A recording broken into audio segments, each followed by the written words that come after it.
이전 영상에서 다음 영상은 욕망의 혼재라는 주제에 대해서 한번 이야기를 하고 싶다고 했는데 제 욕심이에요. 제가 한번 해보고 싶었던 이야기였거든요. 그리고 또 정신의학 신문에 이일준이라고 검색하면 관련 글이 나옵니다. 제가 또 글을 기고했던 게 있어가지고 관련해서 한번 이야기를 조금 풀어보고자 하는데요. 확실히 이 드라마에는 욕망이 정말 많이 나오잖아요. 여러 가지 종류의 욕망이 많죠. 그렇죠.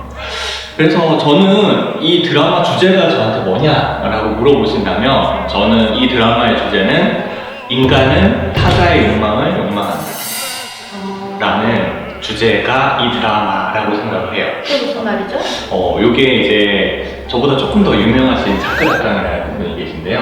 그분이 하신 말씀이에요. 제가 만들어낸 말은 아니고 인간은 타자의 욕망을 욕망한다 라는 게 어떤 이야기냐면 사실 이제 드라마도 그렇고 어머니랑 이제 자식 관계가 많이 그려지고 있잖아요. 그래서 어머니랑 자식 관계에 대한 이야기를 하면 어머니는 내 자식이 잘 됐으면 좋겠어 라는 욕망을 한다는 거죠.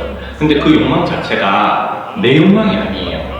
그쵸? 주어 자체가 내 자식이 공부를 잘했으면, 내 자식이 잘 됐으면 이런 거라서 그 어머니가 갖고 있는 욕망 자체는 내 욕망을 욕망하는 게 아니라 내 자식에 대한 욕망을 욕망을 하는 거죠. 그런 측면에서 인간은 타자의 욕망을 욕망한다가 될 수가 있고요. 또 하나가 더 있는 게 뭐냐면 이제 부모 자식 관계에서 부모가 본인의 욕심을 자식에게 투사를 하면 또 자식이 그거를 내재화를 해요. 왜냐하면 사실 어린 아이 입장에서는 부모의 사랑이랑 관심이 없으면 사실 생존 자체가 상당히 어려운 측면이 있기 때문에 어린 아이는 늘 부모의 사랑과 관심을 원하는 측면이 있거든요. 그러면은 늘 부모님한테 어떻게 하면 잘 보일 수 있을까라는 게 어린 아이한테는 되게 숙명 같은 거예요.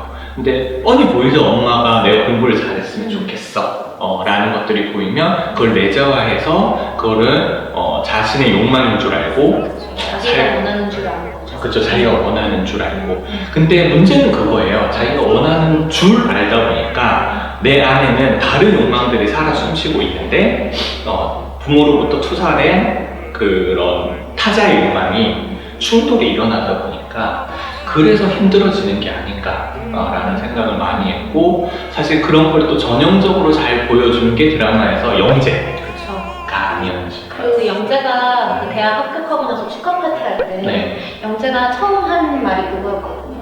부모님이 좋아하시니까.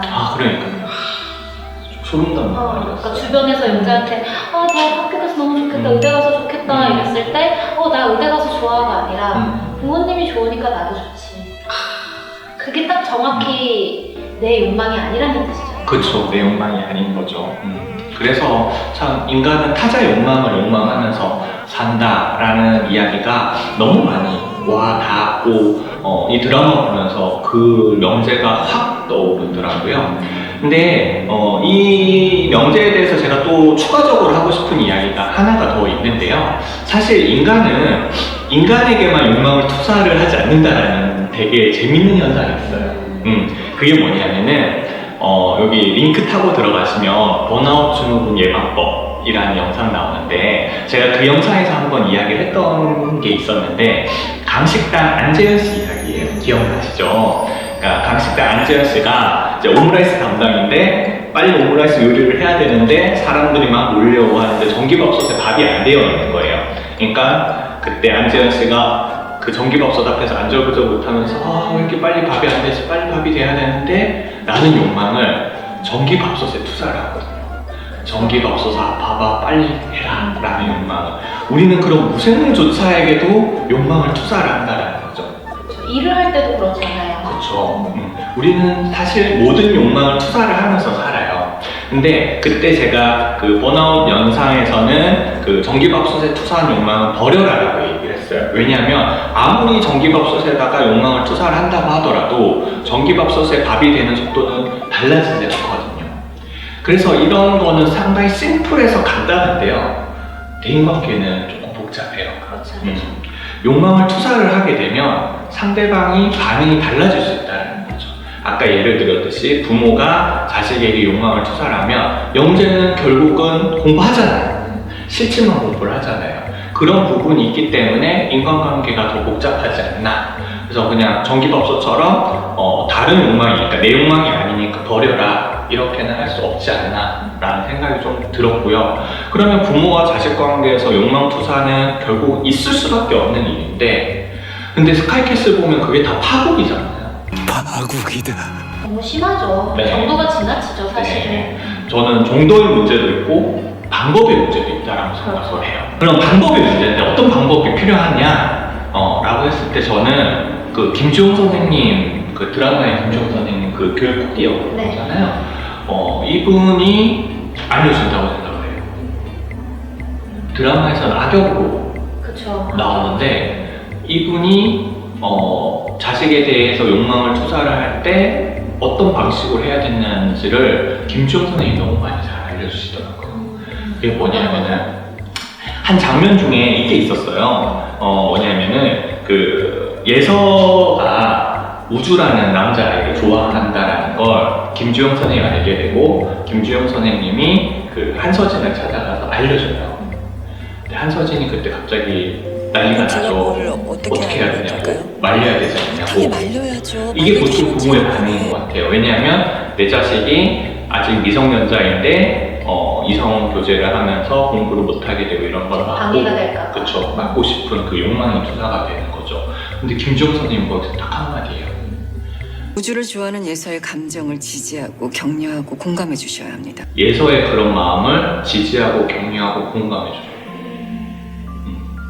저는 그게 핵심이라고 생각을 하거든요. 너무 공감되는 말. 네. 근데 이제 김주영 선생님은 그거를 악하게 이용을 하는 거죠. 내가 자식에 대한 욕망을 갖고 있으면 그 욕망을 그 자식에 대한 이해가 먼저 앞서고 그 다음에 내가 어떻게 할지가 돼야 정말 이게 자식에 대한 사랑으로 표현을 할 수가 있는데, 자식에 대한 이해 없이 나의 욕망만 투사를 하게 되면 저는 그게 다 비극으로 치닫는다고 생각을 하거든요. 그래서 아까 김주영 선생님이 말씀하신 지지하고 격려하고 공감해줘라, 이걸 한마디로 얘기를 하면 저는 마음 읽기라고 생각해요.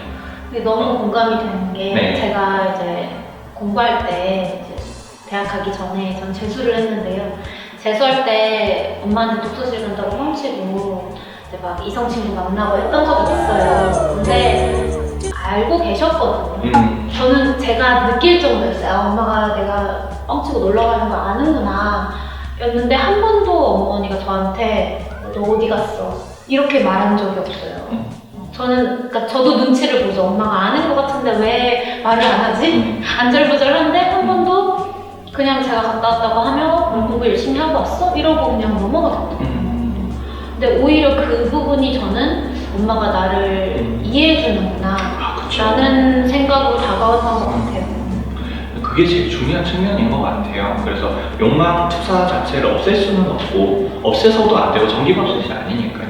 근데 그 투사를 어떻게 하느냐의 문제인데, 자식을 이해를 하고 어떻게 할지를 보느냐, 아니면 이해하기 전에 어떻게 해야겠다가 먼저 앞서느냐, 뭐가 앞서느냐의 문제이지 않을까라는 생각을 드라마를 보면서 좀 많이 했습니다.